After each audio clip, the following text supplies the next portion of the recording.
Greg, welcome back. Tell us, you wrote an amazing piece for your Substack newsletter. In fact, I want to reprint it on mine today. Yes. About Larry Summers. Tell us about this. Oh my God, I've been, excuse me, a bit of a cold. Sorry. I've been following Larry Summers, this scamp, for the entire 30 years of my journalism career and my economics career.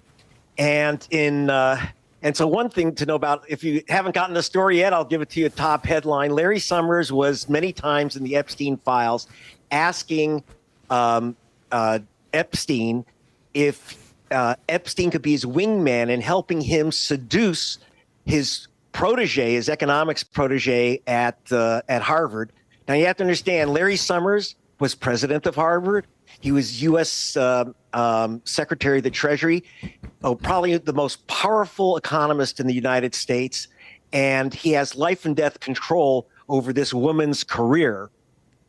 And Epstein was telling him how to use his coercive power to get into bed with her.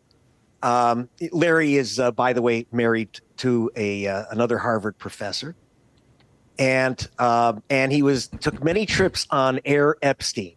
Oh, jeez. But besides this creepy stuff, this isn't the first with Larry Summers. I began tracking him because in 1997, he wrote a memo called he received a memo, which he acted on, from Timmy Geithner, his assistant.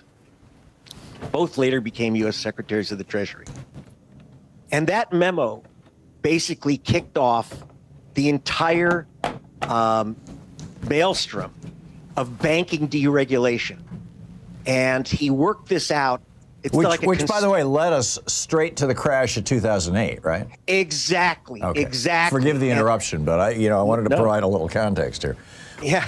Well, that's important because banking deregulation led exactly that. And let's not forget, it was not just a market crash.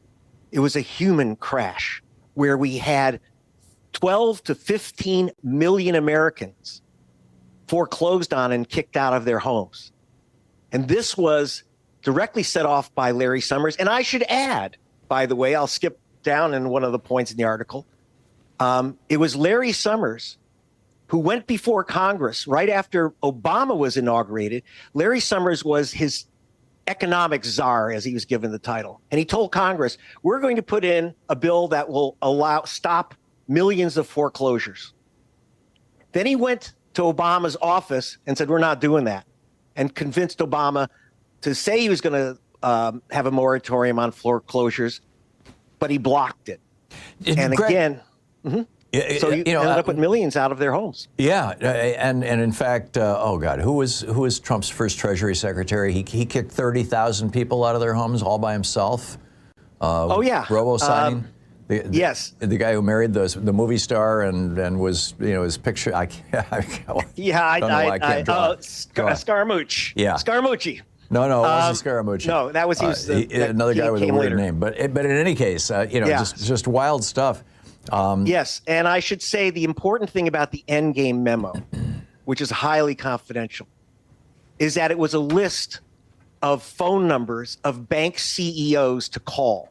Yeah. Now you have to understand, the Secretary of the Treasury at the time, the top guy was Robert Rubin, who had co-founded Goldman Sachs.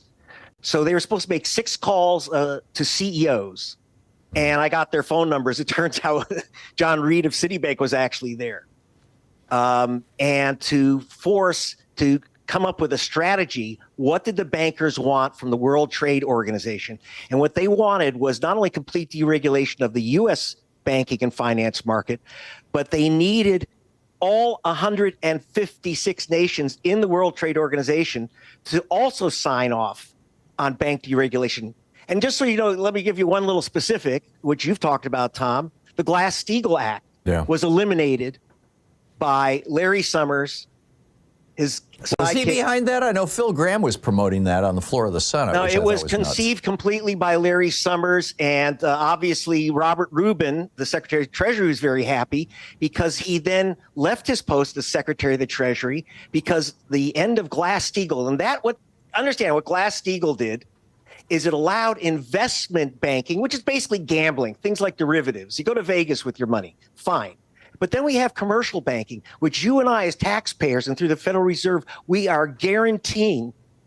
These are guaranteed savings accounts. These are your checkbook and savings account banks, as opposed to your gambling banks, your investment houses. Yeah. Exactly. So Franklin Roosevelt created the Glass-Steagall Act in the New Deal because the banks had collapsed. And what he did was he says, no more gambling with the public's money, but the money you don't gamble will guarantee. What happened now under Summers and Rubin and Geithner, they collapsed. They said you could take the government guaranteed savings accounts, go to Vegas and gamble on derivatives. And they blew it all. It required a $4 billion cash bailout to Citigroup and Goldman Sachs and others, and under what was called the TARP program.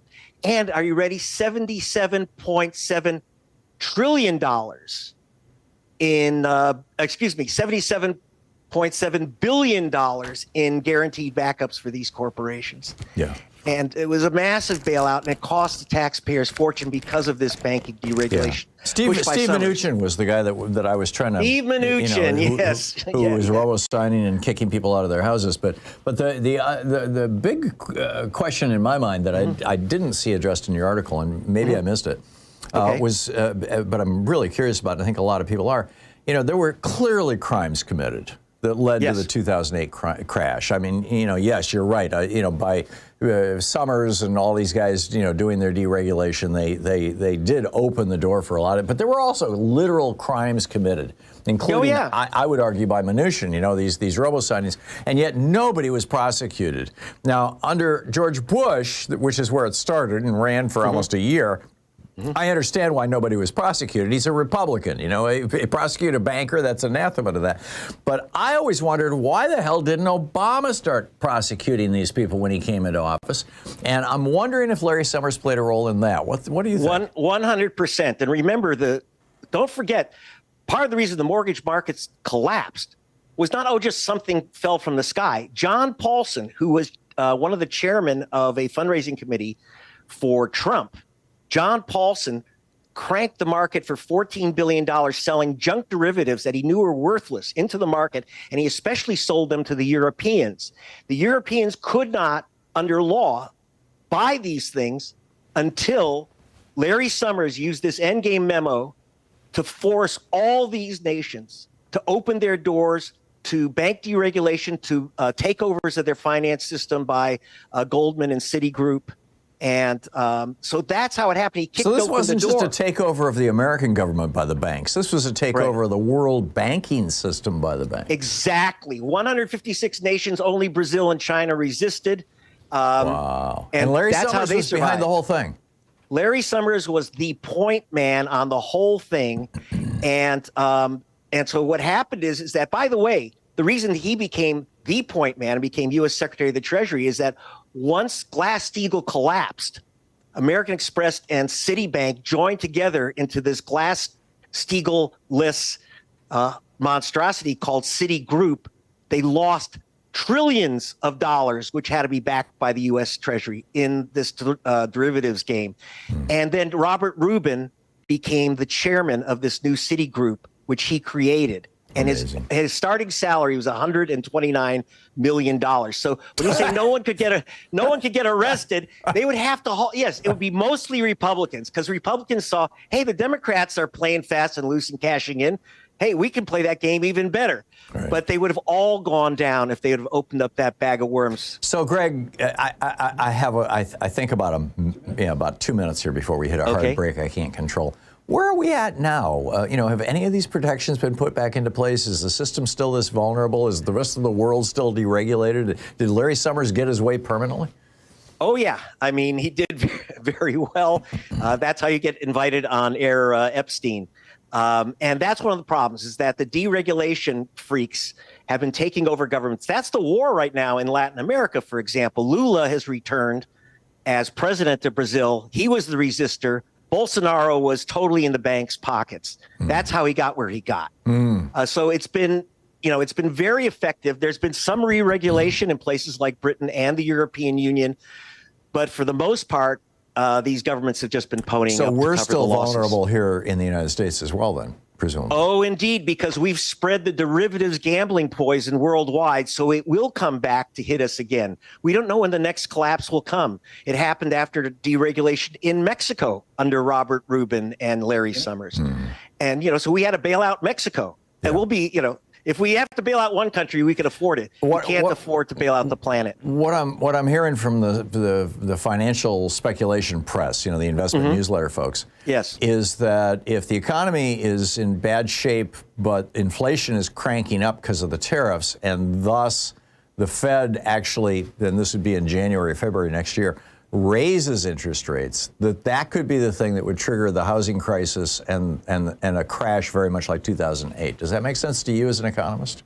Oh, absolutely. And don't forget, the new AI boom is all based on the money that will be made decades in the future. Right. And if you have a higher interest rate, it devalues all the AI. We'll lose trillions in value in the stock market. This is disastrous. And Larry Summers is one of, the reason I'm picking on Larry Summers because he was in the Epstein files and people don't know this story. But by the way, here's the one happy ending here on this, Tom, which is that Larry Summers said that we didn't have many people in the field of women in the field of economics and hard sciences because they don't have the intelligence to handle it. He literally said that. And when I sent the endgame memo to Senator Sherrod Brown, who is head of the subcommittee that was reviewing the Obama's choice of Summers as the Fed chief, when he got the endgame memo piled up with some other info on Summers, he killed him off Hartman and program. put in Janet Yellen instead. Yeah, a woman. I get it. That's great. Greg Palast, the great Greg Palast. Check out his Substack newsletter and also gregpalast.com. Thanks, Greg. You're welcome, Tom.